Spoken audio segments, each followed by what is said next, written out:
Исәнмесез балалар? Бүген дәрестә ике турының параллельлек билгеләре белән танышуны дәвам итәбез. Теорема. Әгәр ике туры кисүче белән кисешкәндә тиңдәш почмаклар тигез булса, турылар параллель була. Хәзер исбатлау өлешенә күчик. А һәм Б турылары С кисүчесе белән кисешкәндә барлыкка килгән 1 һәм 2 тиңдәшле почмаклары тигез булсын. Ягъни почмак 1 һәм почмак 2-нең тиңдәш почмакларының тигезлеге бирелгән, А һәм Б турларының параллельлеген исбатларга кирәк. Исбатлау өчен 2 һәм 3 почмакларын тигез дип әйтә алабыз. Чөнки алар вертикаль почмаклар.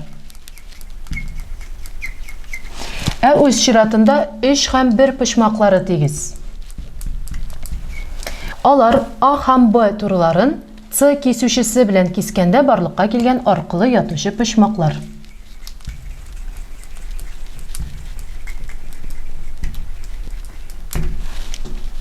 Ягъни алдагы дәрестә исбатланган буенча аркылы ятучы почмаклар тигез булса, А һәм Б турлары параллель була. Монда да нәтиҗә ясап әйтә алабыз. 1 һәм 3 аркылы ятучы почмаклары тигез булгач, А һәм Б турлары параллель була. Теорема исбатланды.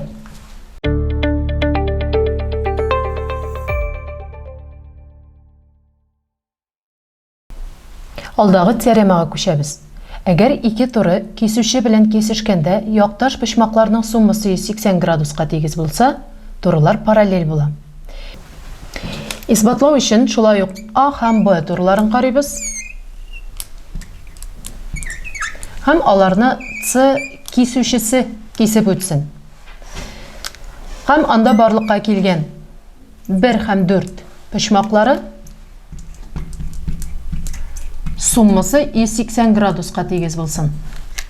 Безгә А һәм Б турларының параллельлеген исбатларга кирәк.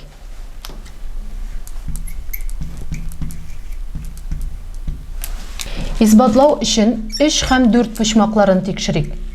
3 һәм 4 почмаклары шиктәш почмаклар булганлыктан, аларның суммасы 180 градуска тигез. Һәм теореманың шарты буенча 1 һәм 4 якташ почмакларның суммасы 180 градуска тигез дип бирелде.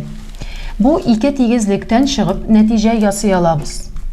Димәк, 1 һәм 3 почмаклары тигез. Үз чиратында 1 һәм 3 почмаклары алар аркылы ятучы почмаклар.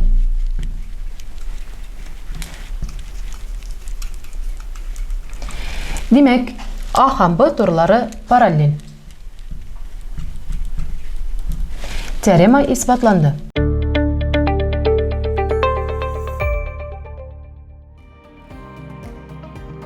Дәресебезнең теория өлеше тәмам, практик өлешкә күчәбез.